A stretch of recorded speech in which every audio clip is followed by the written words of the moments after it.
Dear Heavenly Father, Lord, we thank you for such a good meal and camaraderie. Lord, as we look at a huge issue out there today, and that's stress, Lord, help us to better understand how to combat it, how to manage it. We know we can't plumb get rid of it because we're still on this earth. But someday, we will have no stress. And Lord, we look for that day. Help us to discern. Help us to learn how to apply. We ask this in Jesus' name. Amen.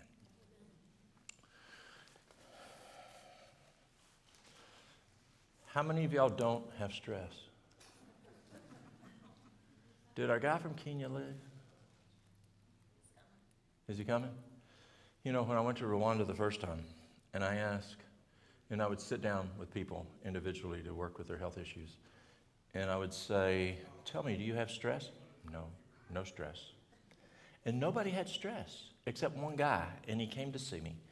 And it was amazing how you'd sit down with somebody, they'd be an ambassador, or they'd be over the prison system, or they'd be whatever, and this guy's sitting there, and maybe he just talked more to me because I'm a fire chief, and he worked in law enforcement, and I could tell he had a high position. I thought he was maybe he's chief of police in Kigali.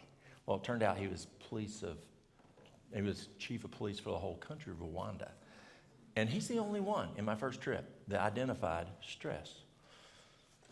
Everybody else, no stress. Didn't matter who I was talking to. If it was a person on the street, or if it was an ambassador, or if it was a person that was a Supreme Court justice or whatever. But my second visit, they started trusting me, and they have stress. And I think of the transition of, trying to put past behind. President Paul just says, let's look forward. Let's not talk about that. And yes, they had stress. Can you imagine? I met one lady, and her mother and all her kids were slaughtered. Can you imagine that? Or the conference president I mentioned this morning, his wife and all 8 of his children slaughtered. I met people there that had no family, no spouse, no parents, no aunts, uncles, no cousins, no children. No, they were like an island because they had nobody. They had all been slaughtered. That would be stress, would it not? And now I shouldn't use that word because that's how Christ knew it was Satan. But I like if-then statements. That was true. That it is true that it will be a time as never before. It's going to be worse than that. And so as we deal with stress today, and we wonder how do we deal with stress? I mean, some people have stressful jobs. Some people have stressful whatever lives. And in getting a hold of that, can we get a hold of it? Well, yes, because God wants us to be able to. But it's a challenge. It's a challenge for me at times. It's a challenge for all of us at times, is stress. And what we'd like to look at here is how do we better cope with or address stress physiological. So I'm going to take a look first at effects of stress and anxiety on the body. And sometimes I like knowing information to make an informed decision. And I'm sure most of y'all do. And so if you can better understand the effects of stress on us, besides I'm just going nuts, but physiologically, what's really happening to us? And why do we need to address it? And then I'm going to talk about, are there natural treatments for stress and anxiety? As we look at anxiety, post-COVID, we're seeing a whole lot more anxiety. As I talk to folks who are seeing patients in mental health, they're telling me there's a whole lot more stress. Do you see a lot of anxiety? Do you see a lot more anxiety? Absolutely. And so how do we help folks there? So let's first look at effects of stress and anxiety on the body. What is stress? Let's go back. The relation which exists between the mind and the body is very intimate. And I'm going to give you prescriptions today. No, I'm not a medical doctor, but I believe I can legally give you these prescriptions today. I encourage you to write them down, and I'll tell you when they're coming up. Okay, the relation which exists between the mind and the body is very intimate. When one is affected, the other sympathizes. The condition of the mind affects the health and the physical system. If the mind is free and happy, there's your first prescription. Is that okay for me to share these prescriptions? Who are they from? The medical director. Yes? Is God not the medical director? He is the medical director. And if you go and you just don't feel comfortable with what's going on with your health and you're being persuaded to do something, just say, I need to talk to the medical director. And we're very fortunate that we live in the South. We live in the Bible Belt. And yes, there's a lot of move-ins who don't believe like we do here in the South, that don't have that Bible Belt roots that we have. But if your healthcare provider says, I don't care what your medical director says, you need to do this, you need a different healthcare person. Because God is our medical director. Would you agree? Yes. If you are going to buy a car, Carson, who was born when we were here, Carson just bought a truck this week. If you pray to choose your truck, which truck to buy, if you pray and ask God which house to buy, even more so, you should pray on what the protocol is for you to do for your health. Would you agree? Absolutely. And the best person to talk to about that is God. Just as God directs you on, yes, don't buy that car. A couple years ago, I don't even know if I've told Mary Lou about this. She was gone. She was in Alabama. And she knows I would love to have a Super M. How many of y'all know what a Super M is? A Super M? M as in Mary? So, did I ever tell you about that? So, there is a Super M, and even when I lived here, I was looking at Super M's. It's a tractor. It's a farm-all tractor. And 2 years ago, I found one. And the price, it had brand new rubber on it, brand new back tires, brand new front tires. And the price they were asking for it was less than the cost that they just paid for all new tires. Now, is that a good deal? Absolutely, it's a good deal. Did I tell you about that, Mary Lou? No. I don't think I told you. And so, I prayed, God, do I buy this tractor? It was a good deal, a really good deal. I could afford it. No. Okay. So then I went back and said, God, this is a great deal. I could do hay rides with the grandkids. We could just have so much fun. No. And I went a week praying on this thing.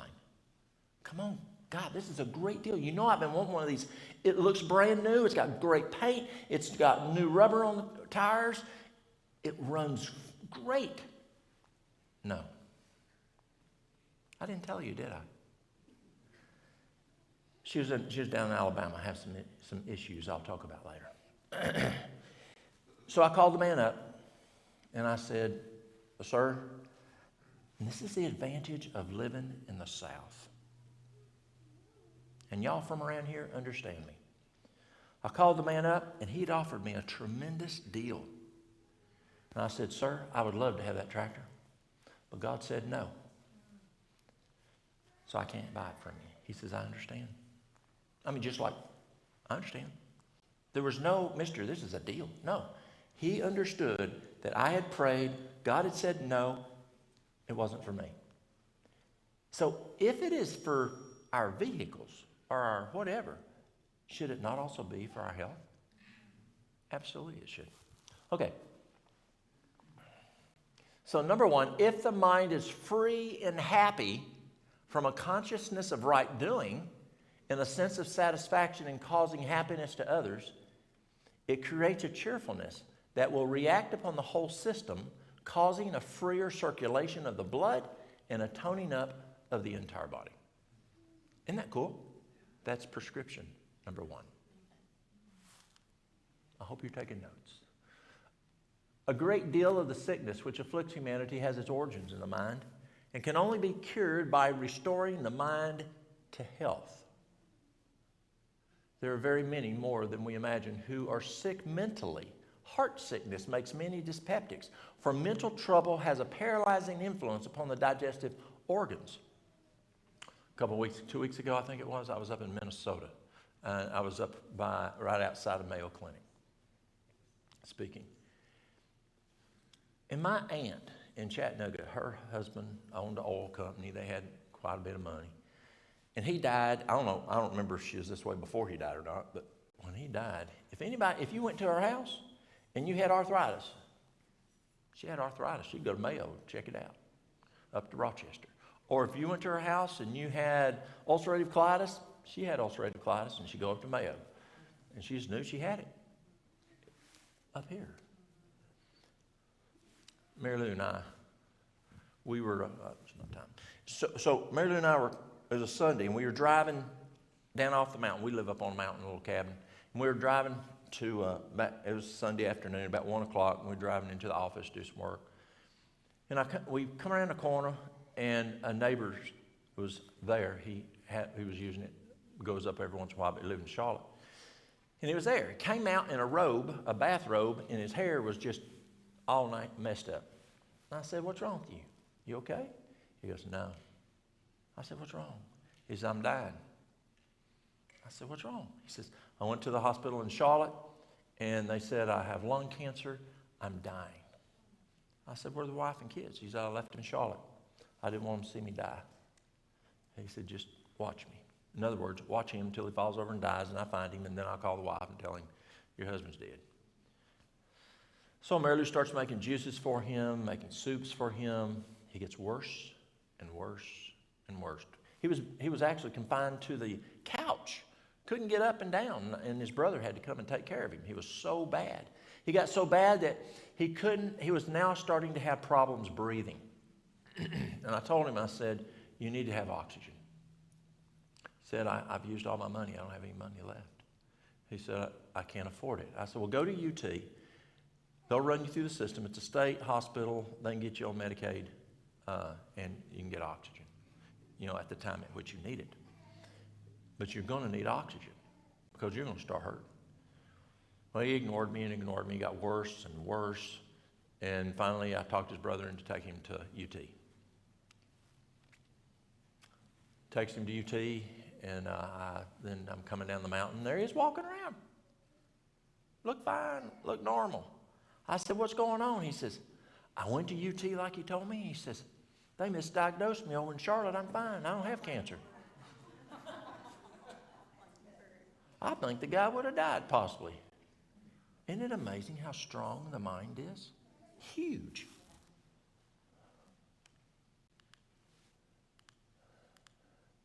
The mind controls the whole man.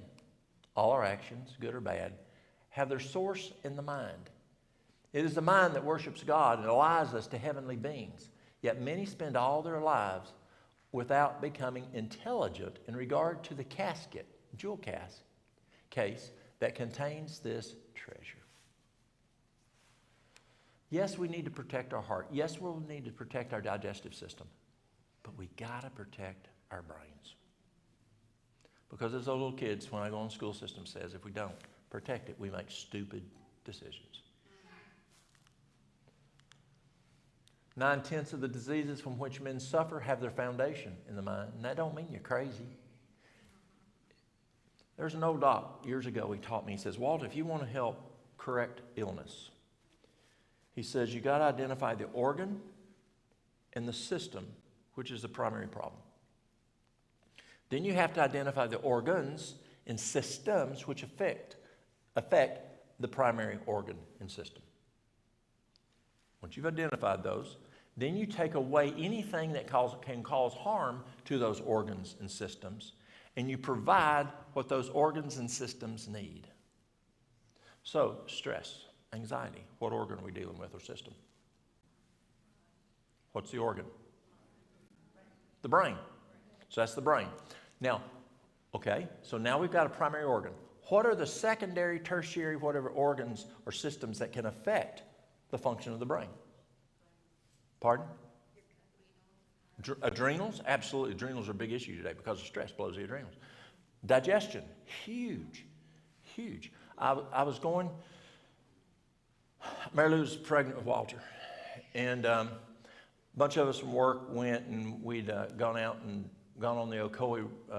Work had a big event out on the Ocoee rafting. I went back to Fort Oglethorpe, which is outside of Chattanooga, to see my aunt and uncle for something, and then I was driving back up to Cleveland to pick up Mary Lou and head on home. And She'd bought an IROC Z28. Remember them cars? Whew, that was a fun car. So I leave my aunt and uncle's house, and it's starting to sprinkle. And then I hadn't got 2 blocks away, and it's raining cats and dogs. I mean, it's pouring. And I come up to a stop sign, and I put the brakes on, and that IROC just kept on going, right through that stop sign. And I got T-boned on the driver's side by the preacher who was coming to preach that Sunday night at the Baptist church. So I get out of the car, and we didn't have cell phones back then, so I walked to the neighbor's house, and I had to crawl out the window. And I went to the neighbor's house, called the police, called my uncle, said, come on over and get me. My car's tore up. And the police chief comes. Well, what got me out of the ticket, which I got a ticket, but that Tuesday night, that's how fast they work on the court system there. That was Sunday evening. Tuesday night, I was in court. And they were going to cite me for running stop sign causing the wreck. And the judge said, well, why did it happen? And I said, it's slick. I said, it's so slick the police chief ended out in somebody's yard. And she says, Chief, is that true? You're a good driver. Did you end out in somebody's yard? Yes, ma'am. She says, I can't charge this man if you can't even stay on the road. So I didn't get a ticket. But my uncle, when he came up to me, he was talking, and he gets me, and he's putting me in his car, and he says, tomorrow you're going to have green apple two-step. Now, y'all know what green apple two-step is. Anybody? What happens if you eat too many green apples? You get the two-step. Yeah. And I tell my uncle, I say, I'm fine. My digestive system's good. I'm not going to have diarrhea tomorrow. I'm good. And he says, son, trust me. Tomorrow you're going to have a green apple two-step. He don't know what he's talking about. He was a Methodist. And guess what happened to me the next day? Green apple two-step. Did I mess up here? No, but I messed up here. So as this can affect this can affect this. And so as we look at health issues, you've got to take away anything that can cause harm. You got to give whatever it takes to make it work healthy, and then also address the systems or organs that affect the primary organ that you're having the problems. Does that make sense? It's pretty easy. I'm just no farm boy. You know, it's simple. Okay. So 9/10 of the diseases, stress, anxiety, bipolar, schizophrenia, are those brain things? So you got brain things? Do you have stress? I'm not saying you're crazy, but you got stress. That's a brain thing. So that's what it's talking about. 9/10 of the diseases from which men suffer have their foundation in the mind. Stress is one. What is stress? This is the definition. Stress is the body's response to a real or perceived threat or stressor. Stress is our body's internal alarm system. Stress prepares the body to take action. 3 types of stress: acute, episodic acute, and chronic. This is the American Psychological Association. So, what is acute stress? Immediate onset, which forces the body into an immediate reaction. Minor traffic accident, an argument, impending deadline. So that's something do you ever get them? Something just sets you off real good? Might be a phone call you're on. Someone sets you off real good. Or whatever it may be. It's acute. A hospital is an acute place. Chronic is like chronic obstructive pulmonary disease. Your first cigarette, you don't get emphysema. You don't, so acute is right now. Episodic acute, what's that? Acute stress, which occurs frequently. It happens quite often. Escalating demands for personal time and attention. Do you ever feel like someone's pulling you from all directions? Yes. Ceaseless worry and anxiety, type A behavior characterized by a competitive drive, aggressiveness, impatience, urgency. Do you know them people? Do you live with them people? Maybe yourself you're living with that way. Yeah. And it causes stress. Chronic stress. Long-term stress, unrelenting job. That's a huge one. Family pressures, sleep deprivation, strained role and responsibilities at work and at home. Long-term stress. It has been estimated, this is really interesting, look at this. It's been estimated that 75 to 90% of all visits to primary care physicians are for stress-related problems, as that's the root issue going on. That's significant. Job stress is far and away the leading source of stress for adults. But stress levels have also escalated in children, teenagers, college students, and the elderly for other reasons, including increased crime. Y'all's crime rate going up? Yes. Violence and other threats to personal safety, pernicious peer pressures that lead to substance abuse and other unhealthy lifestyle habits. Social isolation and loneliness. We saw that especially during COVID. The erosion of family and religious values and ties. You know, when I moved we've been in Newport now for 19 years.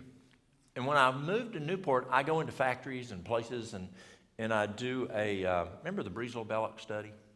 Y'all remember that? The health age analysis? So I go in and I look at that. It's Alameda County study. And when I first went there, now these are factories, 300-400 employees. And the last question on that survey is, what is your religious affiliation? Is it strong, moderate, or no interest in spirituality? When I first moved there, 19 years ago, I might have, and that many employees, and those people talk like I do, so it was not a bunch of move-ins, it was local people. I might have maybe 3, 4 at the most, that said they have no interest in God. Those that had moderate, it was less than 10. The majority had deep spiritual. Today, if I go, and this has happened over the last several years, I now see a whole lot more that have no interest in God. I see only a few that have deep religious conviction. And I'm talking less than 20. The majority of the people are in the middle now. And they talk like I do. Bible Belt people. Something is going on. That's a huge indicator trending that really bothers me.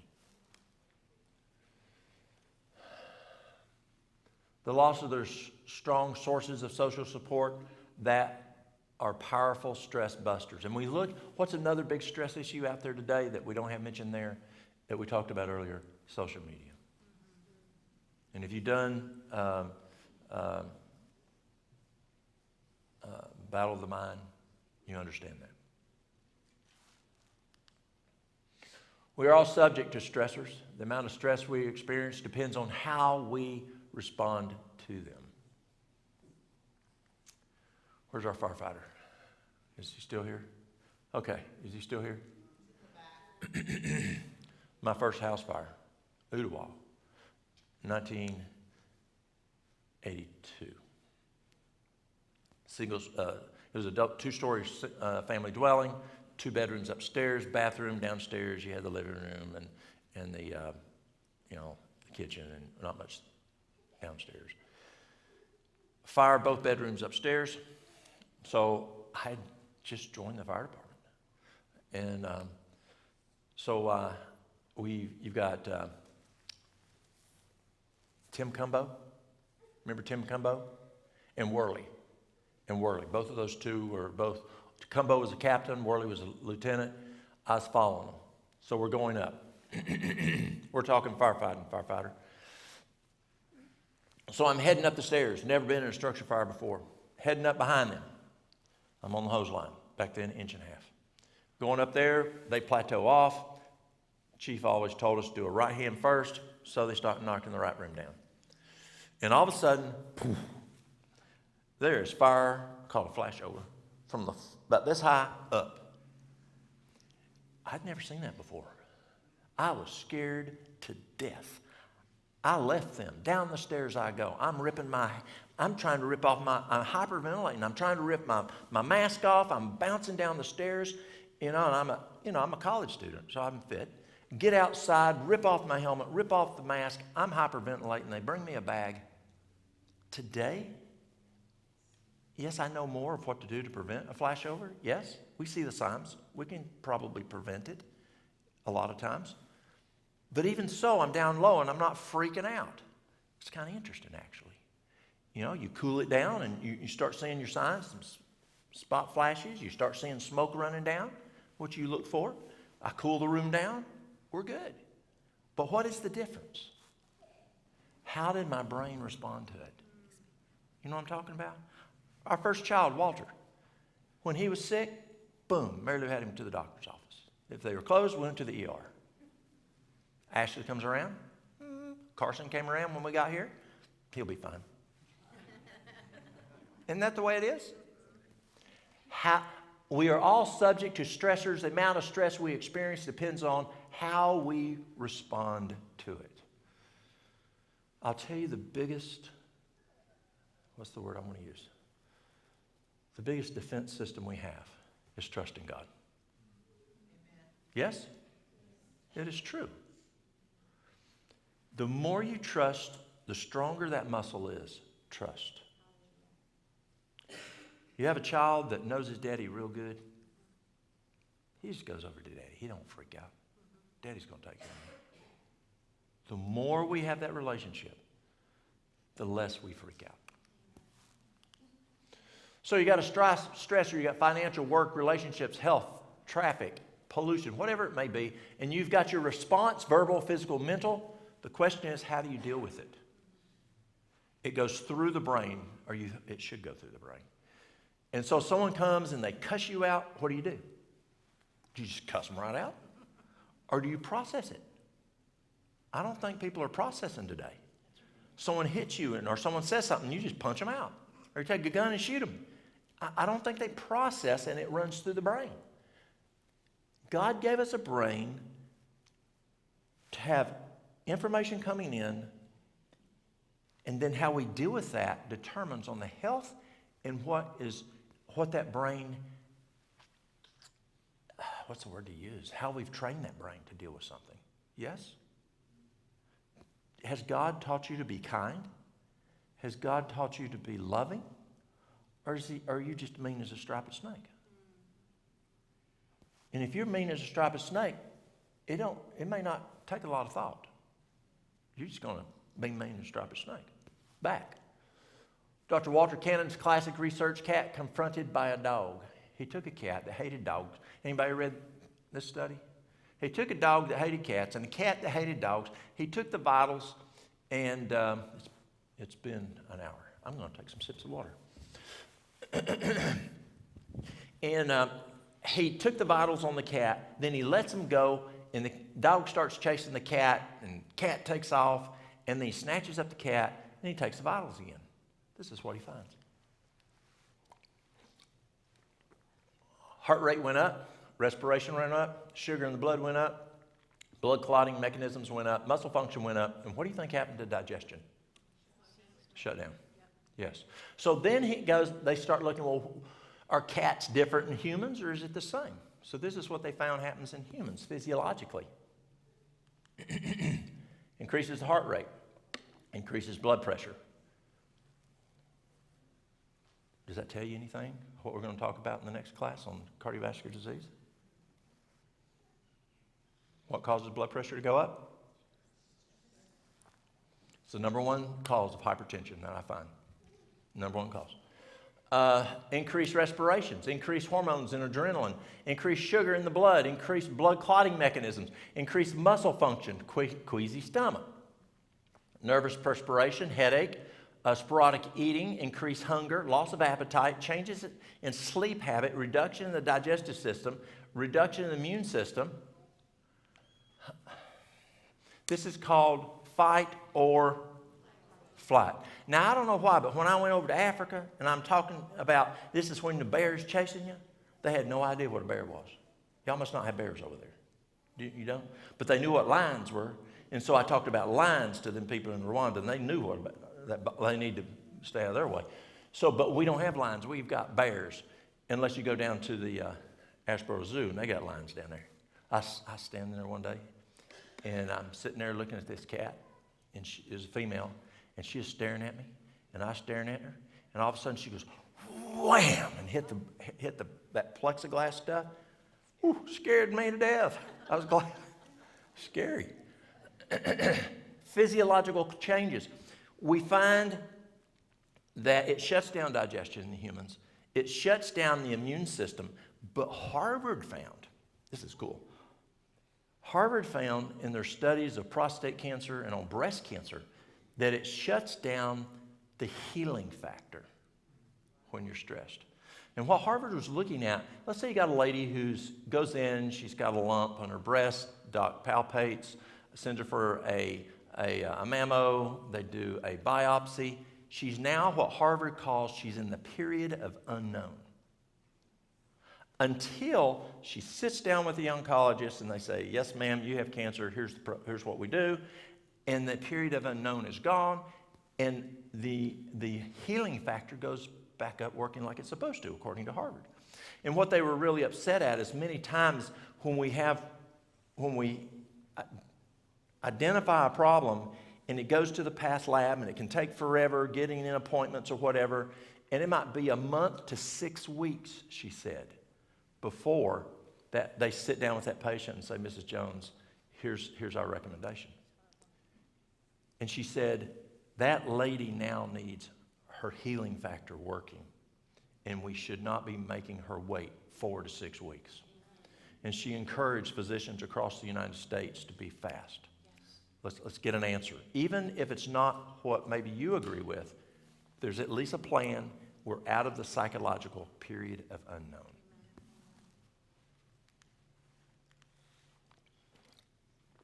Under stress, the body releases cortisol and adrenaline, which raises the blood pressure and prepares the body for doing battle. When physical action is taken, the body uses up the stress hormones in the blood, reducing stress and relaxing the body. Have you ever been stressed and go out for a power walk or a run and the stress goes down? I remember working in healthcare. Sometimes someone might be mad at somebody on the floor or doctor, whoever, and because I was an administrator, the buck stopped there. And they would come in and be angry. And I'd say, go take a power walk, come back and talk to me. Or sometimes they'd make me upset. They said stuff that got me going. Has anybody ever said stuff got you going? He said, wait a minute. You go take a walk. I'll take a walk. 2 different directions. We'll come back in 20 minutes and we're going to talk about this. And both of us calm down. Taking a walk many times can prevent many things coming out of here. When physical action is not taken, such as when you are sitting at your desk, stuck in traffic, hurrying to finish our taxes before midnight, the stress hormones and chemicals in our blood remain for long periods of time, thus causing those symptoms that we just saw of 2 slides of symptoms. Stress affects the onset, treatment, or recovery from the following diseases and conditions: cardiovascular disease, cancer, angina pectoris, that's chest pains. Diabetes mellitus, tuberculosis, rheumatoid arthritis, hypertension, ulcers, AIDS. But Walt, I thought AIDS was a bloodborne pathogen. No, HIV, and you can go into full-blown AIDS with stress. I remember y'all remember I was sick when I was here? Did y'all know I was sick when I was here? Actually, when I left here, I had something called ulcerative colitis. And it got so bad when I went to Asheboro, I went over to Asheboro area, the gastroenterologist in Asheboro said, Walt, you're going to die. And so I thought, I got 3 kids at home, I got a wife, I got to look at something else. Unfortunately, when I lived here, I had gone to dinner one time. Who knows Horace Bailey over in Asheville? His wife used to play the harp. She's a blonde for 3ABN. Yeah. So I'd gone to dinner with Bailey, and he had told me about this guy that helped him with some issues. And I went to that person. And then 6 months later, I was plumb healed. Plumb healed. But when I was in Asheboro, I remember I started coming down with symptoms. And we took care of a number of AIDS patients there. And my staff were afraid maybe I had gotten AIDS. Well, I know I hadn't done anything to get AIDS personally or they hadn't bitten me. Sometimes AIDS patients like to bite you because they're mad.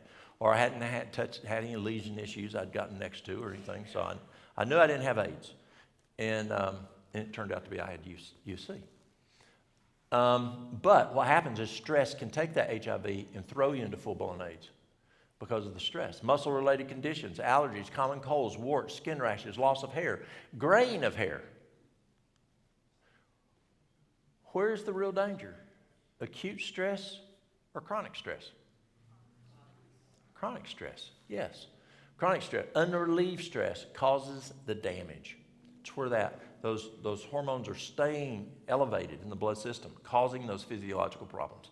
But if we get exercise, which can cause that to drop, or pray, ask God to be with us, and all of a sudden, those chemicals come down. Mental effects of ongoing stressors, mental fatigue, loss of spontaneity, creativity, confusion, forgetfulness, difficulty in making decisions, anxiety, depression, lower self-worth, lower intellectual functioning. You ever been just plumb stressed and you just couldn't think right? Boredom, emotional hypersensitivity. You ever been at work and they say, don't talk to the boss today.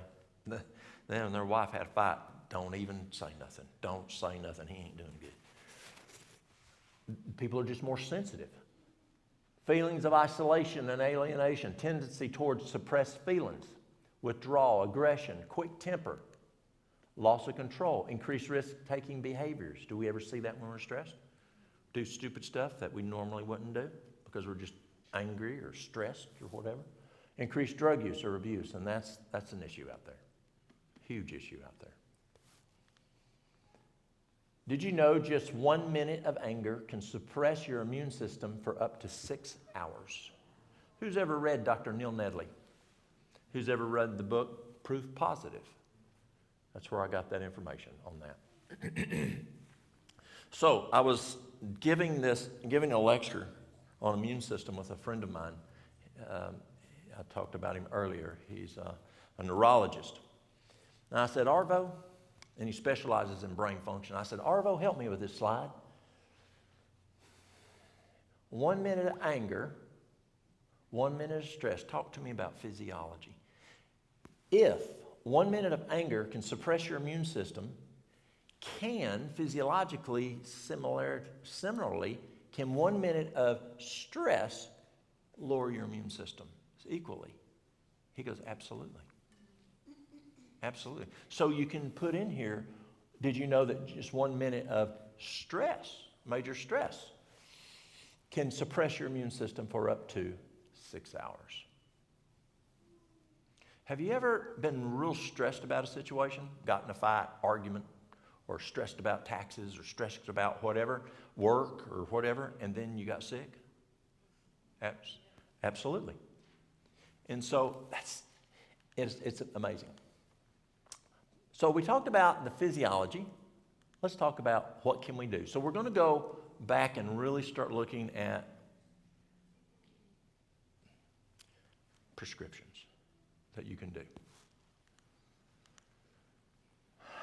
Okay, let's everybody stand up. Let's everybody stand up. We're not going to march. If I won't do it in a church. I don't march in a church. But we're going to sing a song. How many people know A Merry Heart Doeth Good Like a Medicine?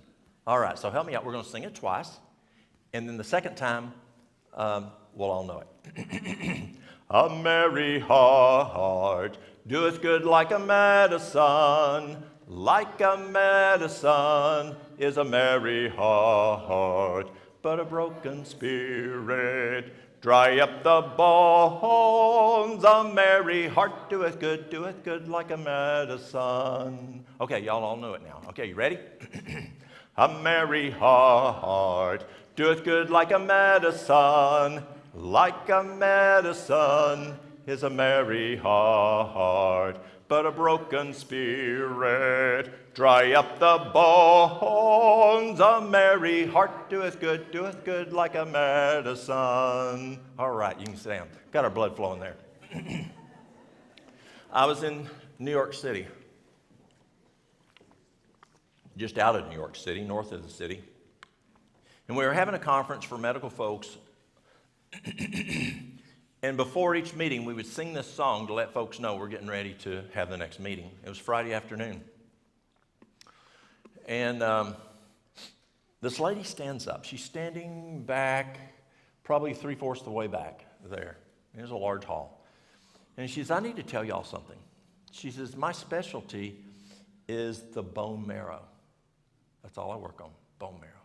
And she said, did you know that when a person is happy, that their bone marrow produces a chemical that builds the immune system? She says, but if they're stressed, they're not a happy person, the bone marrow does not produce that chemical that builds their immune system. Isn't that cool? I think it's cool.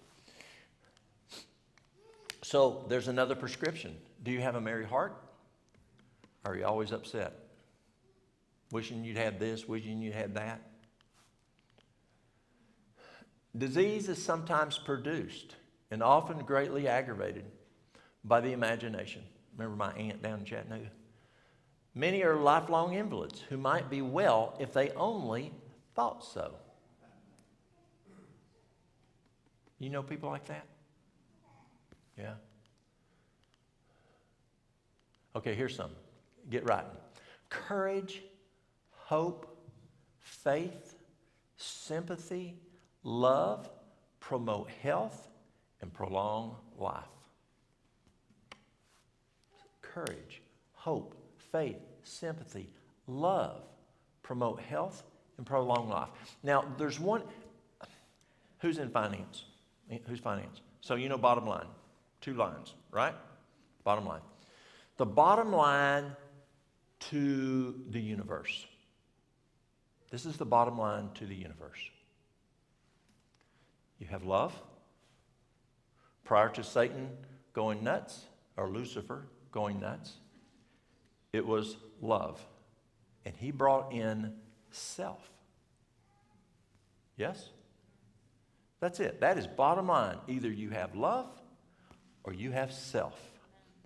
Now, there will be a time that there'll only be love again, forever. Don't you look forward to that? Now, maybe 4 years ago, somewhere around 4 years ago, psychologists, they started looking at this problem that's going on in America. And they found that people who do this. See what that is? It was a message from EMA. So people who take these selfies more than 3 times, according to psychologists, I'll use some mountain talk, they just ain't right. And they came up with a term called self-itis. That's a medical term today. Self-itis, inflammation of self. Amazing, huh?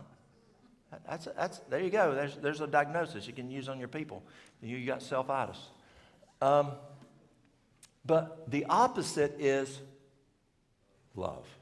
Now here's the problem. And I can say this very comfortably in this church. Now, usually places only ask me to come to them if they're more conservative. But there are some places that would be very uncomfortable for me to say this. There are churches on Sabbath that only speak love. Though love is the foundation. But there also must be making change and stepping away from wrong. Do you agree? And they don't talk about that. This church understands it, I truly believe. At least it used to. And I believe they still do. Y'all do. So love is so important. But don't get confused that it's just love and just love people, and they can do whatever they want to. And you can do whatever you want to as long as you love them. A contented mind, a cheerful spirit is health to the body and strength to the soul. Are you contented? Are you happy? Are you happy with where you are in your job? Are you happy with where you are in life? Are you one that's always complaining? Well, that can make a difference in health or not having health.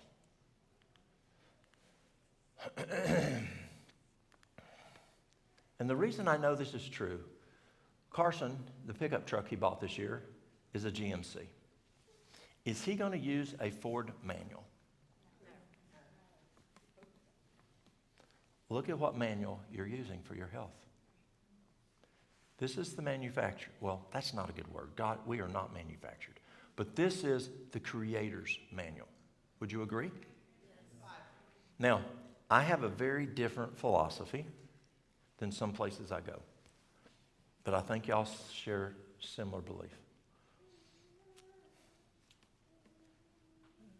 Who inspired what Matthew wrote? Who inspired what Moses wrote? Who inspired what Ellen White wrote?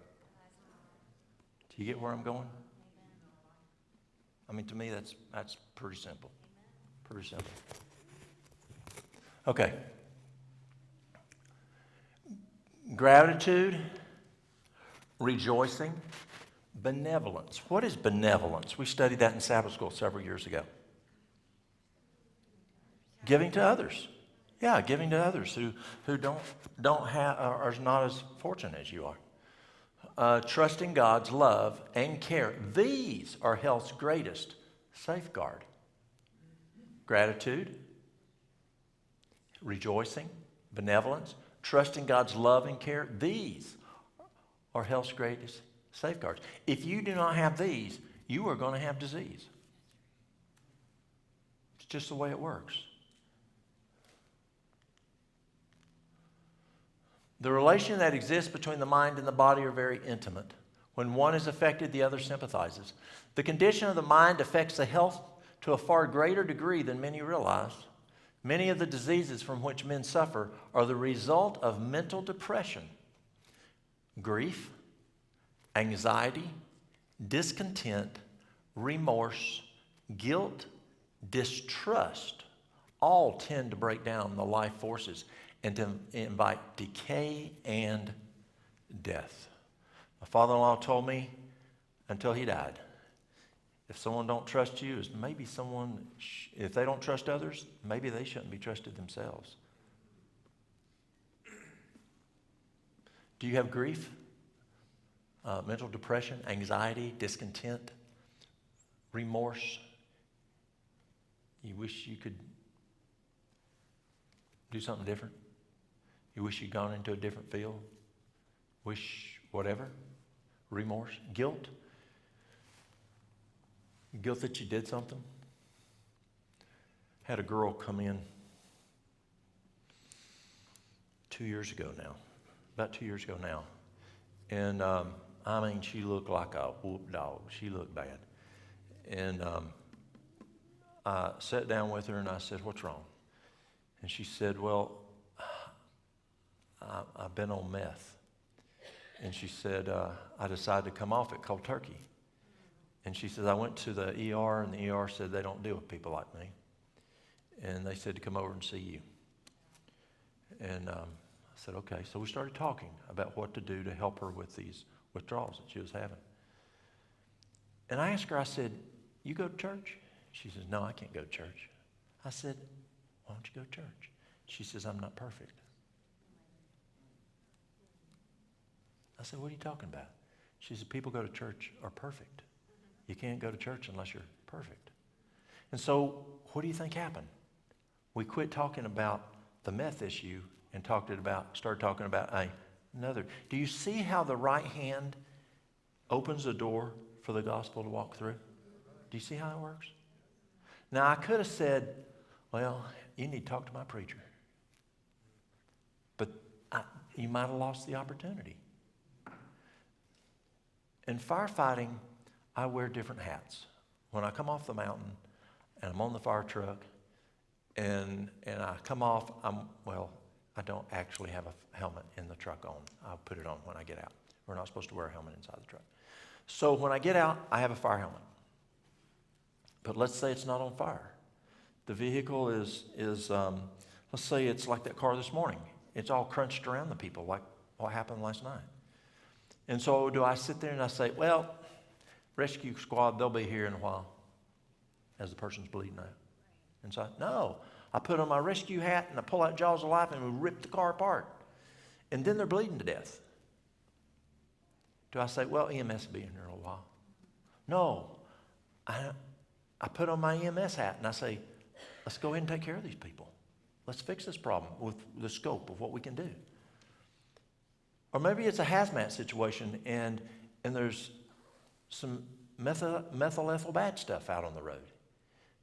And so I don't say, well, let's wait till Asheville gets here. Let's wait till Morristown gets here.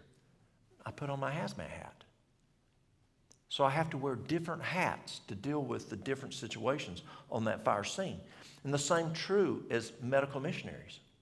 We have to wear two different hats. Many times people say there's the medical side, there's the gospel side, and you don't mix the two. Wrong.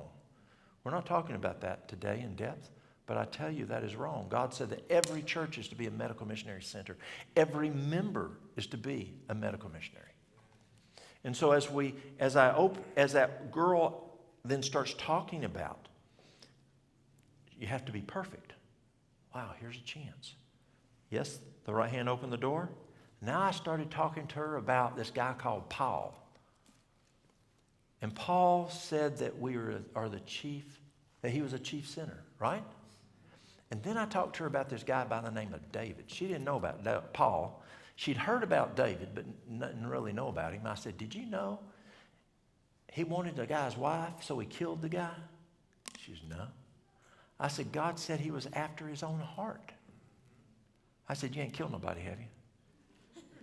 She looked at me. She said, no, I ain't killed nobody. I said, you're good. And I said, even though he killed somebody, he was still good. He asked God for forgiveness, and God forgave him. We spent 3 hours talking. Do you see how God opens the door? That you can then start talking about what the Bible has to say? Very, very important. Very important.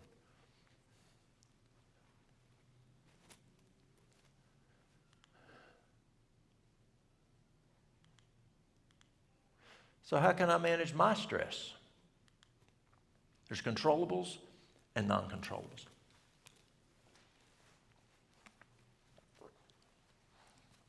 There's this lady who comes to see me.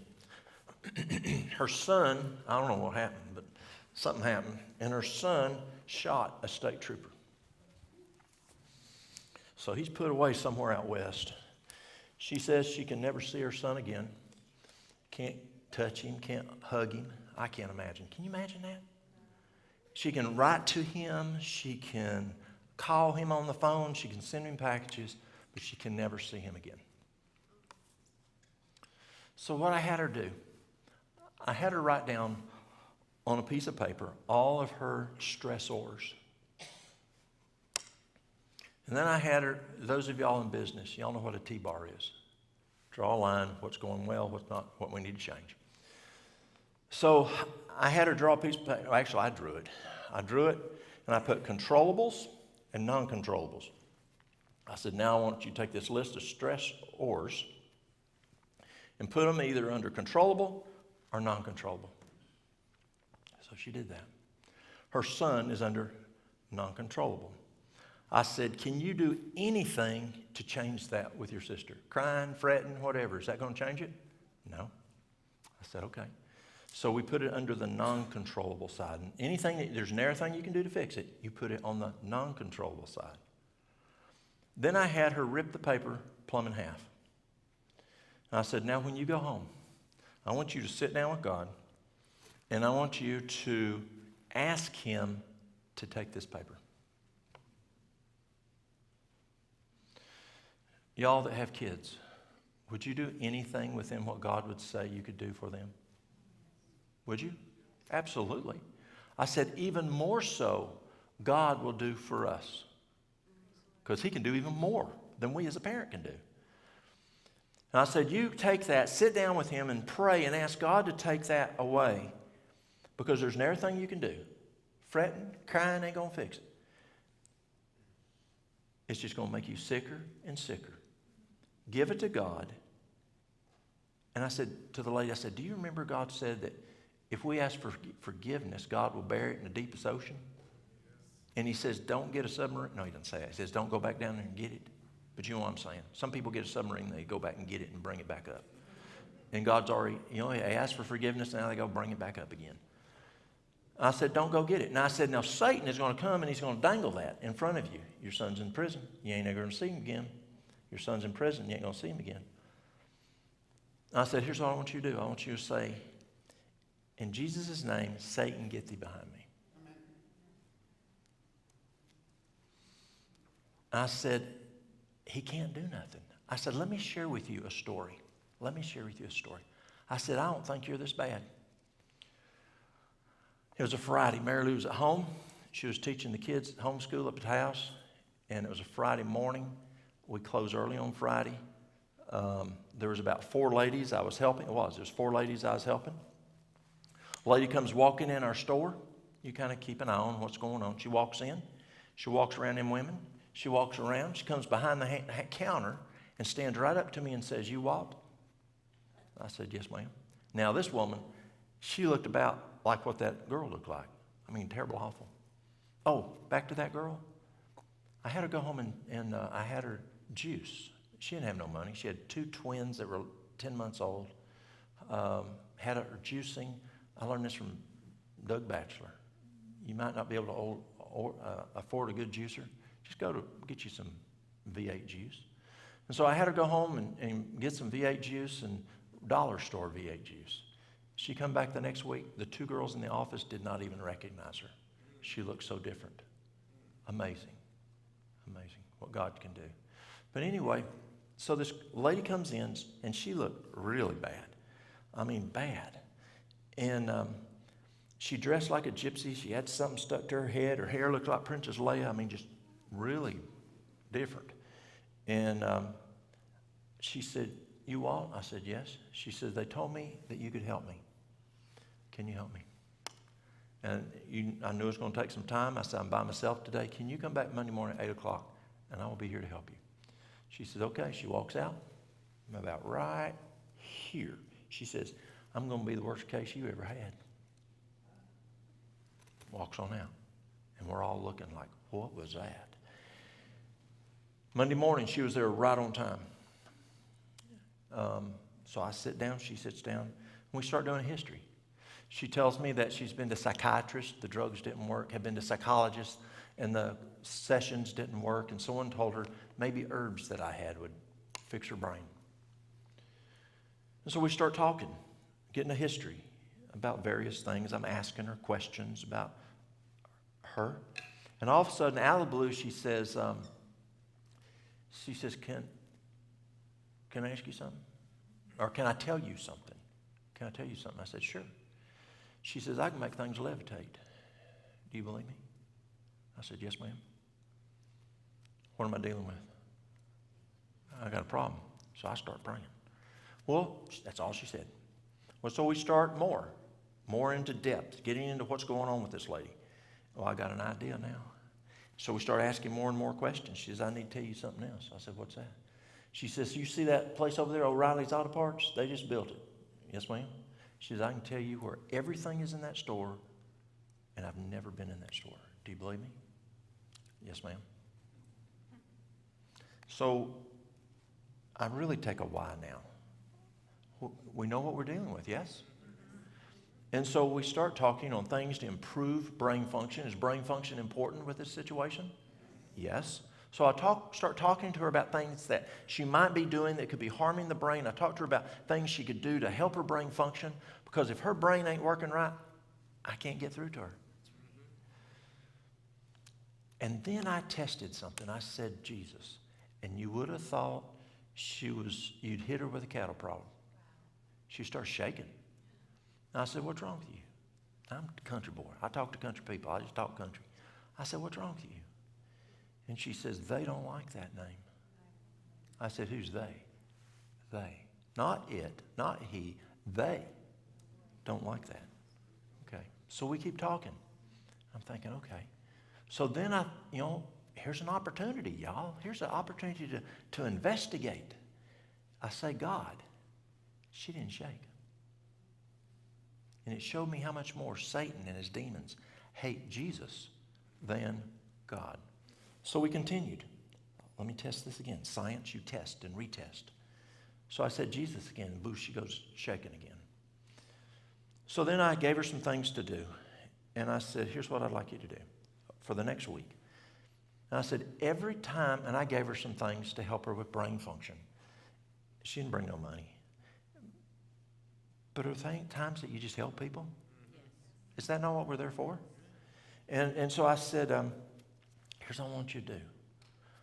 Between now and next Monday, when I want you to come back, I want you to say, every time they start talking to you, and she had told me that she gets picked up at night and thrown against the wall. And I confirmed that with her husband later. She told me stuff was happened to her physically by these things that I never even knew it happened. I never knew this stuff happened. And I said, when they come to talk to you, you say, in Jesus' name, Satan, get thee behind me. And I said, you say it until they leave you. I said, I don't care if you say it for 20 minutes. You keep saying it until they quit talking to you. I said, okay. So because she wanted help. So we get up and we start out. And does the Holy Spirit ever tell you stuff like you need to do? Yes. And so you better listen. And the week before, 2 Gideon had come by, 2 men. And they brought me a white New Testament. And I was walking, and I said, just a minute, let me give you a little book. And I went over in front of my counter, and I picked it up where I'd sat, where I have some books. And I said, I want you to read this between now and next Monday. She said, okay. And she left. Next Monday, she was right on time. But she looked like a different lady. She did. What was on her face, have you ever seen someone that's just plumb bad off into where they didn't have the stress? Yeah. Have you ever seen a person right before taxes and they're so stressed out, they're going to get them in time, and then you help them with taxes, or they get help with their accountant, and all of a sudden, boy, doesn't it look like a different face? Absolutely. You've seen that probably in business, finances. And I said, how are you doing?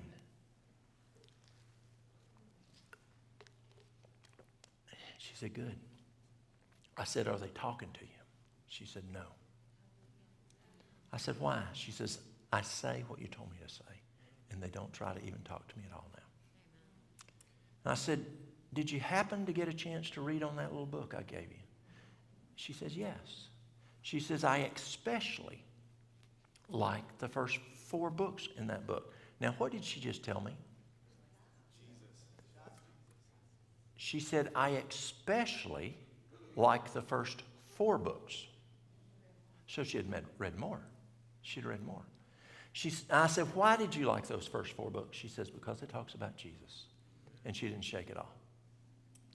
So do you see how the right hand opens the door for the gospel to come through? It works because God made it that way to work. So I told this lady whose boy is in prison, I said, you're not this bad off. You're not possessed with demons. And that works when you say, in Jesus' name, Satan, get thee behind me. And so say that when you have these non-controllables. And it significantly helped her. And I encourage you to do the same. Now, the other list, you can do something about them. And I believe in us doing something about stuff we can do something about.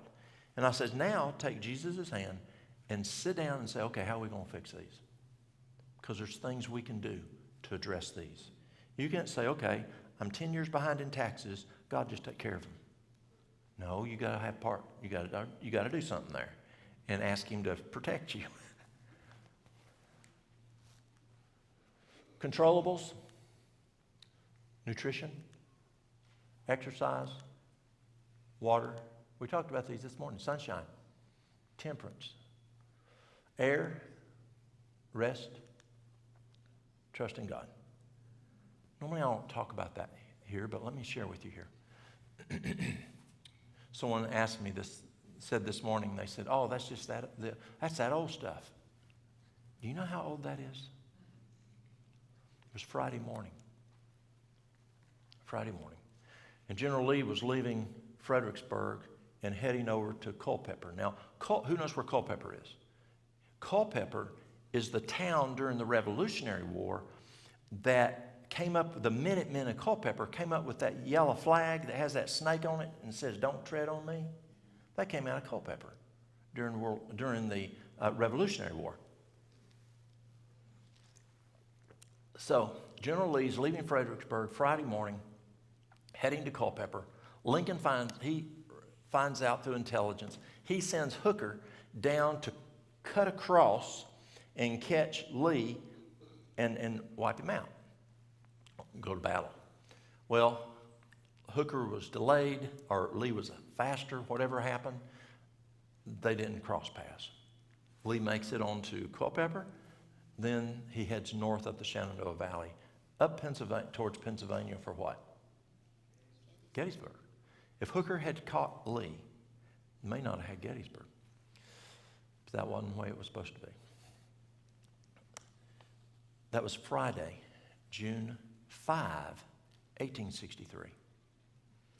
That same day, Elder White, Mrs. White, get in a carriage, and they head towards, who's our Michigan folks? How do you pronounce Otsego? Otsego? O-T-S-E-G-O? Yes? Otsego. Otsego. That's it. I have a hard time with that. I'll leave it up to the Michiganders. There was an evangelistic series going on there. Elder White, Mrs. White head there. It's about, 30 miles from Battle Creek? Somewhat like whatever it is. It's not too awful far, but in buggies it takes a little while. They get there before sundown. Elder White, Miss White gets out. They go to the family that's hosting them. It's about sundown, and they're standing there, and the man of the house asks Mrs. White to have sundown worship, a prayer, sundown prayer, as they're going into Sabbath. And she puts her hand on Elder White's shoulder, and she starts praying. And she's praying. And all of a sudden, she starts having a vision. Is this right here? This right here. Now, here's what's also interesting. When you read, when she writes about that vision, what is the date that she says it is? June 6. June 6. Now, I went and looked on the maps. I went to Google and I went and looked up, and June, that Friday, that first Friday in June in 1863 was the 5th on the calendar. And in history, it talks about Lee making that move from Fredericksburg to Culpeper is June 5. And when I look at when Lincoln sends Hooker down, that is June 5. So is there a problem? Is she wrong? I can only think of one thing. So I called the White estate. The director wasn't there, so I talked to the assistant director. And I said, I'm going to only think of one thing. It was after sundown. And he said, yes, sir, that is it. He said, the founders of the Seventh-day Adventist Church, when sun went down, they changed the date. Interesting? Interesting, yeah. So yes, have we had this a long time? What's the problem with us having it a long time? We are now ignoring it. We've become anesthetized to it. It's old stuff. I was sitting one day, a couple came in from Knoxville for health issues. She goes to the bathroom, husband's sitting there, and he looks at this poster that Carson had made. And had these on there. And all of a sudden he goes, that is the key to health. Now this guy's getting ready to retire, mid-60s, been in health his whole career. He said, that is the key to health. I said, what are you talking about? I want to hear out of their mind. What are they thinking? What are you talking about? I didn't say, yeah, you're right, it is. No, why? Why do you say that? And he said, I worked in healthcare my whole career. Those items right there are the keys to health. And what do we do with these? Do we just ignore them? That's just something Granddaddy did, or Grandma, or Mom, or they did it at church when I was a little kid. They're the foundation, y'all. They're the foundation of why? Because the Creator gave it to us. You change your oil every 3,000 miles. I know someone just recently messed up their car. They don't change the oil. Do we just do our own thing? Well, they have consequences. They didn't change oil. It's physiology. Nutrition. And I won't get into all of this for time, but let me see what I can do. The increased amount of adrenaline that is suddenly released into the body during stress causes the body to mobilize and quickly utilize important vitamins and nutrients such as amino acids, vitamins, B vitamins, vitamin C, and minerals like magnesium, potassium, and phosphorus. If you want to read more on this, Neil Nedley is a good source. Depression, the Way Out. Y'all read that book? He's a good source on this type of research. It is therefore critical to ensure adequate and consistent replenishment. That's interesting, adequate and consistent. The word I like using is contiguous. Do you know the difference in consistent and contiguous? These rows are contiguous, constant, not consistently. You might skip a few times. Contiguous doesn't skip. It's best to be contiguous. And consistent replenishment of these important nutrients during times of physical, emotional, and physiological stress. Today, most individuals lead chronically stressed lives without a sufficient intake of essential minerals and vitamins. Through a healthy diet, remember we talked about minerals earlier this morning. Minerals are the catalysts that kick on vitamins, and vitamins are the catalysts that kicks on fats, proteins, and carbohydrates. And if you don't have, even though you eat enough fats, proteins, and carbohydrates, if you don't have adequate vitamins and minerals, then they're not going to run at 8 cylinders. And even though you have adequate vitamins, they're still not going to run on 8 cylinders unless you have enough minerals to kick the vitamins on. And then the vitamins to kick the fats, proteins, and complex carbohydrates on. It all has to work together. Essential minerals and vitamins through a healthy diet and supplementation to compensate for their body's increased need. Many are very vulnerable to the damaging physical effects of stress. Now, who has ever listened to T. Colin Campbell? Campbell was my professor. I took nutrition courses from Cornell. And Campbell, he's really big into food, phytochemicals. And he doesn't like using supplements that much. And one day I asked him, I said, Dr. Campbell, who's ever talked to Campbell? He's just so easy to talk to. He's just like talking to anybody else. He's just a great guy. He was an old farm boy. Grew up in southwest Virginia on a dairy farm, cattle and beef cattle. And I said, Dr. Campbell, an old doc at Florida Hospital told me and taught me in 1978 that if I use B complex, it's amazing. It's the best thing he found for addressing stress. And I've applied that for years. And if I use B complex 100, which is 100 milligrams of some like B2, B3, B6, and micrograms like B12, then if I use a B complex 100, one each meal, this is the outcome I get. I said, Dr. Campbell, how can I get that in food? He said, Walt, you can't get that much in food. I said, so what do? He says, depends on the acuity of the patient. Try the food. If that's not enough, you'll have to supplement. And that's exactly what Neil Nedley says in his book, Depression, the Way Out. Try to get it through the food. Neil shows you the food, but Neil says if you can't get enough through the food, you're going to have to supplement. Because see, when you're stressed, you dump nutrients. It happens. You dump vitamin C, you dump E on the immune side, you dump zinc on the immune side. On the stress side, you're dumping B's, you're dumping lithium, you're dumping magnesium. And so you got to have enough to deal with the next stressor. You need those nutrients, and you just dump them. Unless your diet has adequate, then you're going to have to supplement, depending on the acuity or how much you're stressed.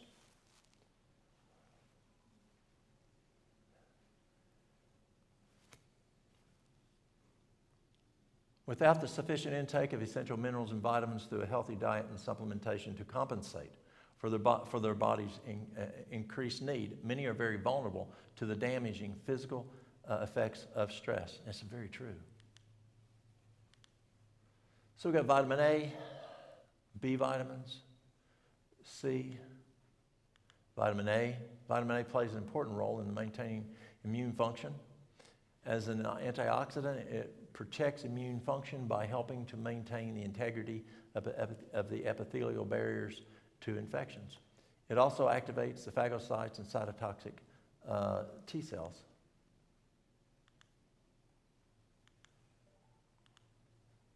Studies also show that vitamin A confers a protective effect against the preoxidation in the heart and brain. Preoxidation is believed to be a risk factor for heart attacks and stroke. Food's high in vitamin A, so we want to get it from food if we can. And where is the best place to get your food? From your backyard, or your front yard, or your whole yard. Your own food. Why? Because you know the soil. Does the soil have the nutrients in the soil? Number two, you know the seeds that you put. Did you use hybrid or did you use heirloom? Then you know what was put on it. And then you know what was sprayed on it. And then you know whether it was picked vine ripe or not. Did you know that frozen food can be more nutritious than the produce section? Because a friend of mine who grew cherries, he said that when they come in and pick his cherries, and they were going to freeze it, they they picked it vine ripe or true ripe, and they flash froze it within less than 24 hours and put it in the freezer. Who grew up on a farm? Who's put up hay? Who put up hay?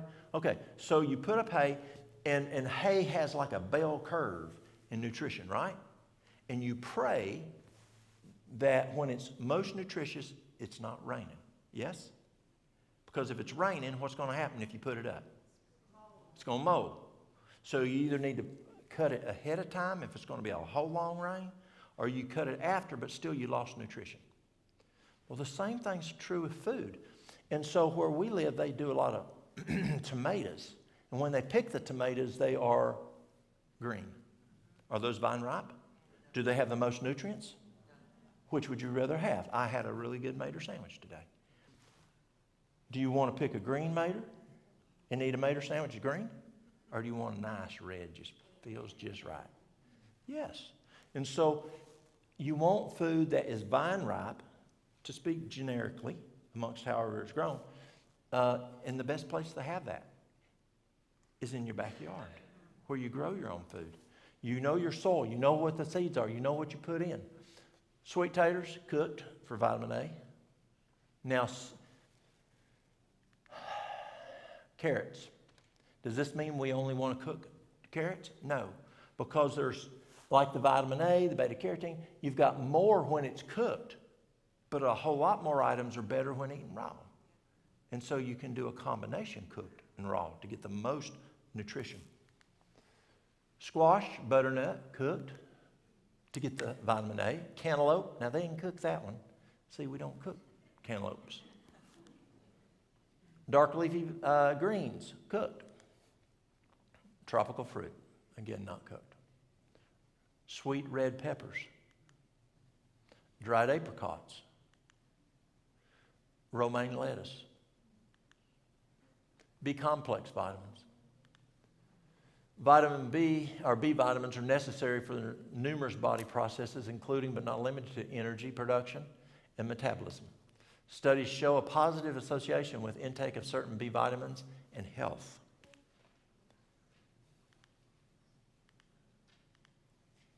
Studies show improved thiamine or vitamin B1 status correspond with improved mood. So if you got anybody who's got a mood issue, give them B1. We also say give them water, exercise. There's a bunch of them this morning dealt with mood.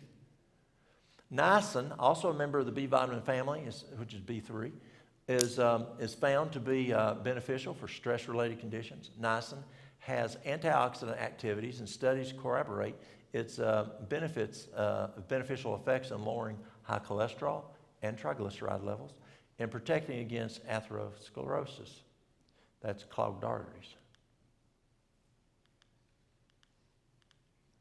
Food highest in B1, acorn squash, navy beans, green peas, nuts, dried roasted soybeans, asparagus, sunflower seeds, B2, almonds. What did Miss White say was the king of the nuts? Almonds, yeah. raw brown Italian mushrooms. Let me go back. Sesame. Let's see here. Sesame seeds and spinach. B3, avocados, green peas and fresh green peas. Peanuts. Are peanuts a nut? A legume. Are cashews a nut? No, they're flour. Sunflower seeds, portobello mushrooms, vitamin C. Vitamin C is another powerful antioxidant that scavenges free radicals and protects against some of the harmful effects of stress. See, vitamin C has a half-life of how long? 30 minutes. 30 minutes. That's your half-life on vitamin C. So people say, well, I take one vitamin C every day, once a day. That's not enough. You need to take it in multiple doses to get the most benefit.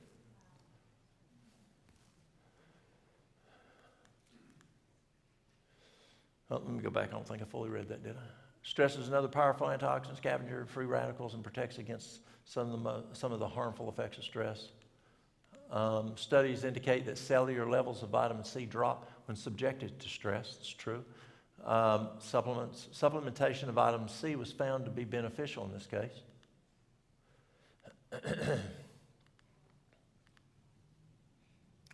I won't go into all the studies, but in a study of 120 males and female subjects, researchers reported that vitamin C, 3,000 milligrams a day, decreased the rise in blood pressure, cortisol, and anxiety that typically accompany acute physiological stress.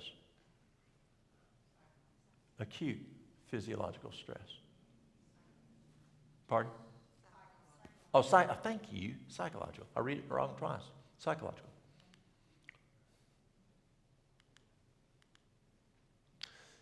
In the same research study where vitamin C was reduced by stress, it was found that vitamin E also reduced at cellular levels.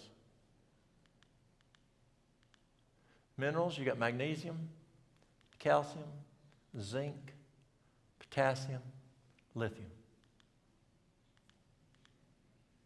Magnesium is an essential mineral, especially during stress. Magnesium is often referred to as the anti-stress mineral. It's also called the depression medication, magnesium.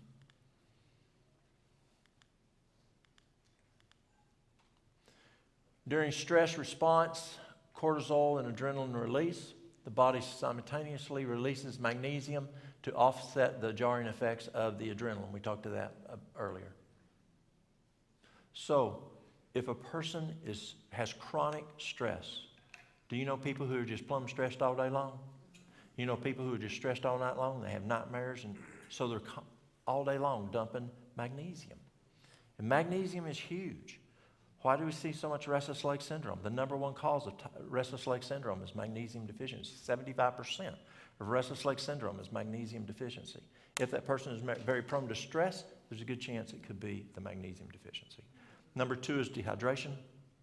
Number 3 is potassium. I was toned out one morning at 4 o'clock in the morning. Get this lady's house. Daughter finds her in the bathroom, plumb out. I woke her up with some stuff I had, and she became a wild woman. I mean, plumb wild. And it took 3 of us to hold her down on the stretcher to get her off the mountain down to the hospital. And we wheel into the ED, and the female physician says, I ain't putting up with her. Send her on to UT. Intubate her and send her to UT. Well, I was glad for that, because see, it was that same place that she had gone to years before for restless leg syndrome, I found out later. And they said, here, this will take care of your restless leg syndrome. And it was just narcotics. She got hooked on the narcotics, became an addict, overdosed, got to UT, and guess what they found out was root cause? She had a potassium deficiency. That's it. Pumped up her potassium. She hasn't had any more problems with restless leg. She keeps her potassium up. She's fine. Crazy, isn't it? Crazy.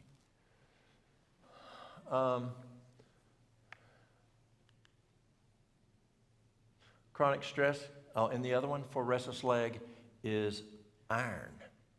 Now, this is interesting. We're seeing an increase, at least in our neck of the woods, of those that come into the ED with restless leg syndrome, and the docs are testing, and they're finding more and more that are having iron deficiency. And I asked one of the docs, he's a friend of mine, I said, what do you reckon? Y'all know what do you reckon is? Some of y'all not from around here may not know that. What do you think? And he said, you know what it is, Walt. He said, they're eating fast food. They're not eating green leafy vegetables. And they're not getting iron. And if they're not getting iron, they're more prone to restless leg iron. They're more prone to restless leg syndrome. Chronic stress can induce a vicious cycle of magnesium deficiency. Magnesium deficiencies are also seen in patients with stress-related conditions of diabetes and hypertension. I won't go into that one. Calcium. As an electrolyte, calcium performs a number of crucial biological functions, including muscle contraction, nerve conduction, glandular secretion, energy production, and maintenance of the immune function. It is said in physiology that the most important mineral is calcium. We've got to keep that calcium where it belongs. It's huge. Calcium has been shown to have an effect. Now, what's your best source of calcium? Pardon? Greens. Yeah, this book really changed my thoughts. It's written by a physician. It's called it's called Death by Calcium. Death by Calcium. And it really changed my view on that. Our best source is green leafy vegetables. Green leafy vegetable. Now, it is true. You have people say, I don't do that. I don't do greens. Well, you got to go to second best and look at supplementation. But if you do give calcium supplementation, be cautious, and many physicians miss this. If you give calcium, say 1,000 milligrams of calcium, you better give 500 milligrams of magnesium, because it takes half the amount of calcium to break the calcium down. Half the amount of magnesium to break the amount of calcium down. So if you give 1,200 milligrams of calcium, you better give 600 milligrams of magnesium. People say, well, I'm taking my CalMag, a 2-1 ratio. That's not enough. That magnesium's taking care of the calcium. You need some more magnesium. Calcium has been shown to have an effect on the reduction of systolic. Which one's that one? The top one or the bottom one? The top one. Blood pressure with persons diagnosed with hypertension. It could be you just have low calcium. In addition, supplementary intake of calcium have been associated with significantly reducing the patient's risk of a stroke. But I encourage eating the calcium out of your backyard. Zinc. Zinc is really important. Did you know that men are more prone to dump zinc than women? That's just how we're made physiologically. We dump zinc more than women do. Zinc levels decline rapidly following injury or physical stress, and zinc is also rapidly lost in the urine following acute and chronic stress. You heard a lot about zinc during COVID in the immune system, but be careful. Let's say you take 30 to 50 milligrams of zinc a day. What do you take if your copper is high to lower the copper? What do you take if you have a high copper level? Your labs come back high copper. What's the first way to attack that? Give zinc. So, when you take a zinc pill to build your immune system, or if you have thyroid problems, very important for thyroid problems, also take 3 to 5 milligrams of zinc, of copper, because when you take zinc, it can lower your copper, just like taking calcium can lower your magnesium.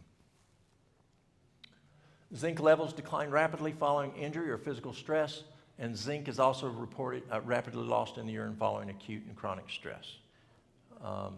And if you have acute or chronic stress, that's going to dump your immune system. It's also going to affect brain function.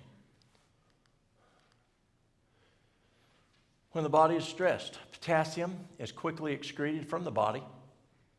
When we're stressed, cortisol goes up, potassium goes down, we have hypertension. And so I get a call from a buddy of mine one day. He's a surgeon. And he said, Walt, he says, we know that potassium, low potassium, can cause hypertension. I got another physician buddy that has hypertension, and I want to up his potassium. And what's your best source of potassium? Now, what was his problem here? He was giving a good pill instead of a bad pill. Yes, he could take blackstrap molasses, and that's a great way to increase potassium. And that's what he did. And literally, within a short period of time, this physician was off his hypertensive meds because he was just pumping his body full of potassium through taking blackstrap molasses.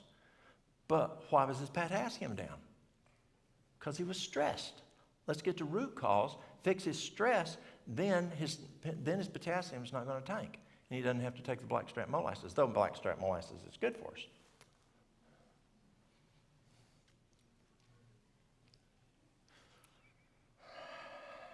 Okay. For y'all local people.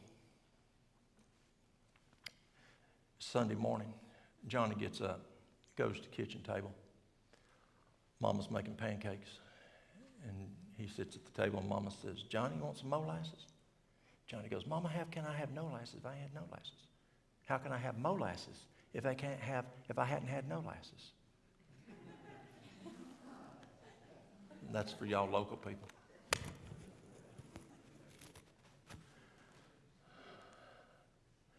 Important for the transmission of nerve impulses and the contraction of cardiac, skeletal, and smooth muscle. There's much evidence indicating that a low intake of potassium can be an important contributor to hypertension. Well, it's true, it can. But let's get to the root cause. Let's get to the stress that's making it dump. Accumulating evidence suggests that a diet rich in potassium may be protective not only against hypertension, but also against strokes and cardiovascular disease. Lithium. Lithium is phenomenal, y'all. Now, I had a lady come in yesterday morning, and she's taken 1,200 milligrams of pharmaceutical lithium. Now, is that a lot? That's a mess of lithium. That's not what I'm talking about here. Not the synthetic lithium. You want the element lithium, and it's amazing. Lithium, a trace element, has been found to be beneficial and effective on human behavior in very small quantities. Historically, people have bathed and drank lithium-rich water for its calming and relaxing effects.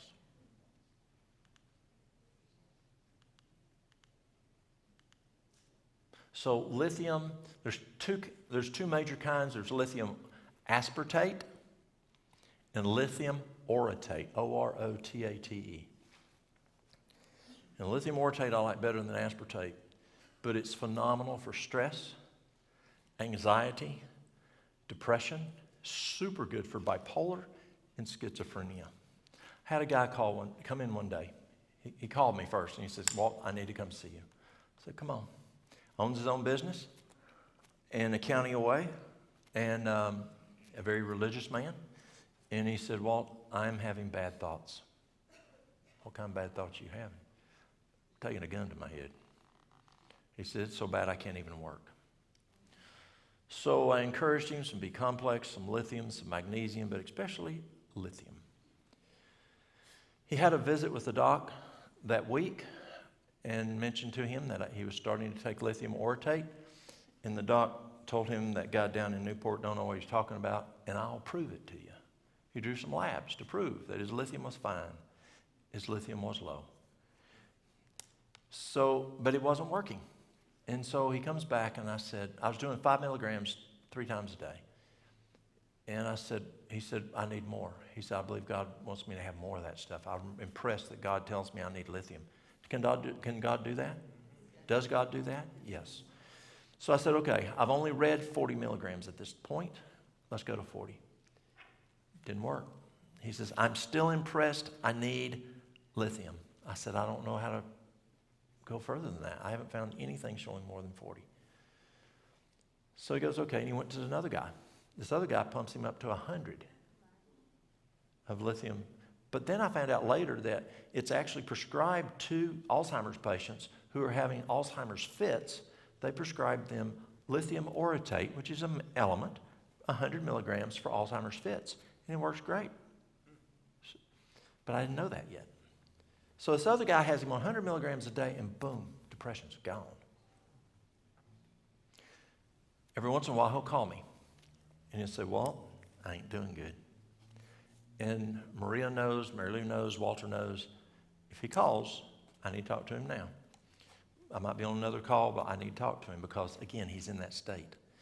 And I say, what's going on? He says, it's bad again.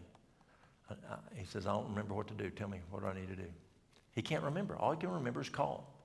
And so I say, have you taken your lithium orotate? He goes, no, that's it. He says, I need you to remember. And he's done that multiple times. And boom, takes his lithium orotate, boom, he's back up again like where it belongs. Lithium's powerful. I had this guy used to come in, and he's bipolar. And this guy was one of those guys, I don't know if you've ever seen him, butts in inappropriately when you're talking to somebody, and he just cuts right in. And, you know, he's rubbing his hand through, and you've seen these people before. So he also is very smart. He's disabled because of his condition. And his hobby is studying how to kill people on the internet. I don't see why they haven't picked him up yet. And he doesn't like Walmart because Walmart has stupid people, and he thinks he's a smart guy, and he thinks people are stupid, and they make him upset, and he thinks about killing them. And Walmart really makes him upset when he goes to Walmart because he says there's a lot of stupid people walking in Walmart. So he comes in one day, and I mean, he's really not good. And I said, I'm talking to another person, but you okay? He goes, no. He goes, I need some help. And he said, I've decided, he says, them drugs ain't working, I ain't taking them again. Stopped all psychotropics. And this guy's really bad bipolar that studies how to kill people. And he said, I came to you for help. I said, okay. So I went and got some B complex. I got some lithium. I got some magnesium. And those are great go-to immediate items. He says, I ain't got no money. I said, it's fine. I'm thinking, don't go to Walmart. And I did. I think that. And so I said, here, you can have these. Take them. And he came back a week later, and this guy was cool as a cucumber, normal. And I said, how you doing? He goes, I could tell right off this guy was doing good. And he said, I'm doing good, Walt. He says, you gave me my life back. I said, God gave you your life back. Don't take the credit. Do not take the credit. You'll fall and bust your nose because it's God does it. And I said, God gave you your life back. I said, what happened? He said, I tried your B complex. I tried the magnesium. Hadn't tried that lithium before. And that made the difference. Amen. Amazing, isn't it? Amazing. And God gave us these simple little tools that are so powerful. Great tool to use. Herbs, Siberian ginseng, or as we call sang. You know what it's called when a person goes picking ginseng? Who's from the mountains? What do we call it when a person goes pick ginseng? I'm going singing. That's what it means. If someone says, well, I'm taking off work tomorrow, I'm going singing, they're going to pick ginseng. Valerian root, wood betony, chamomile, hops, skullcap, vetiver. Vetiver is a good friend of mine. It's huge. I'll tell you about it. Lavender, another good friend. Siberian ginseng. Siberian ginseng has long been used as an anti-stress herb. It has demonstrated anti-fatigue, anti-stress, immuno-enhancing, and antidepressive effects. Do not go picking it where you are not wanted. You can get lead poisoning. Valerian is a well-known herbal calmative, antispasmodic, nerve tonic, used for hypochondria, nervous headaches, irritability, mild spasmodic effects, affections, depression, and insomnia. Studies have found that valerian works best as a sleep aid over a period of a month rather than a single dose. And that's true. I find that many times. Stinks too, real bad. It does taste nasty too. If you do it in a tea. Wood betony has traditionally been used to treat anxiety and neuralgia. Wood betony acts as a tranquilizer and contains glycosides and have hypotensive characteristics. Chamomile. Who's drank chamomile tea? Tastes good? I think it smells better than it tastes. It smells real good. Chamomile has a sedative effect. Hops. I literally have people ask, and when I tell them they need to use hops, they're afraid they're going to get drunk. Well, yes, beer has hops in it, but you ain't getting drunk from drinking hops. But people do. They think they'll get drunk from drinking hops tea. Hops is powerful. People used to take pillows and make a hops pillow under the regular pillow and stick it in a pillow and lay and breathe it and breathe the hops, and it will calm them down. Skullcap, another great tool. Skullcap has sedative and antispasmodic effects. Skullcap has also been used for nervous tension. Did anybody know Dr. Walter Strachan from Loma Linda? Strachan was an amazing guy. He was a psychiatrist. The last 14 years of his career, he didn't use one pharmaceutical. And as I started working with patients who had depression up at the clinic in D.C., outside of D.C., I brought Strachan in to help me out. Strachan said, give them skullcap tea for depression. He said, you use a quart of water, bring it to a boil, make you an infusion, cup of skullcap herb into the tea. And he said you can make it thick as mud if you want to, if you can get them to drink it. Works very, very good for depression. Today, most individuals lead chronically stressed lives without a sufficient intake of essential minerals and vitamins to compensate for their body's increased need. Many are very vulnerable to the damaging and physical effects of stress. Let me go back to vetiver. Who's ever used vetiver? Yeah? What do you use it for? My son couldn't pay attention in school, so you actually suggested it. Okay. And it did work. I just used the oil. Yes. To have him breathe it in because he was only little. Yes. What did you use it for? Same. I use the essential oil, and you can use it for people who have. Where'd you place it? Where did you place it? Well, you can place it in pressure points. And somewhere. Yeah, somewhere around your neck. Yes. So they can inhale it. Inhale it? Yeah. Who else has used vetiver? Yes? How'd you use it? Pardon? Smell it? Yes? Anyone else?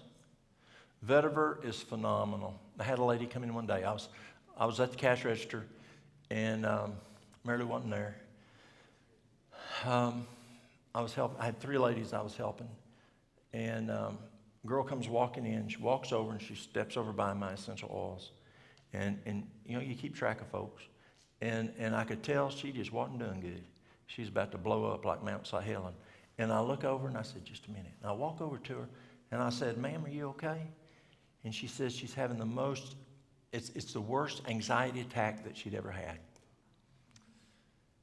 And I said, can I help you? She said, please. So I told the other ladies, I said, I'll be back. So I walked in the other room. I used vetiver. And I don't know if y'all know this about me. When I was in high school, I had someone ran a stop sign, ran over me. I was on a motorcycle, and it gave me a concussion. And out of that, I got Tourette's. Now, would you think I have Tourette's? No. Yes. Mary Lou will tell you I got them. Sometimes it gets bad. But the biggest thing is get my sleep, water, B-complex, lithium, magnesium. And there's times that I start having problems, and Mary Lou knows. She gets me vetiver and lavender. It's over. It's over. I mean, it gets so bad that I babble. It gets bad that I'm doing this. I'm doing stuff that I shouldn't be doing. I get to a point I can't even hardly walk. It's terrible. And the neurologist says, you got Tourette's. That's what's wrong with you. And I thought I was possessed when it first was. I mean, I was babbling. You know, I thought, what was that about, you know? But Vetiver helps me tremendously. And so what I did is I went over this, I got mine, and I went over to the girl, and I said, let me put this on first. Now, can you imagine someone that has major anxiety and say, Doc, would you take this medicine first? Let me see how you react to it. They're not going to do that. And so I went up to her, and I said, let me show you about this. And so I put 1 drop of lavender. Now, lavender has a lot less viscosity. It runs a whole lot more. So I'm breathing it. Then I got the Vetiver. Now it's got a thick viscosity. It's like motor oil in January or February. And I put it on there. It takes forever to drop. Boom, it got there. And you rub it. Now transdermally, like a nicotine patch, a nitro patch, it's going to go into the blood. And then you're doing this.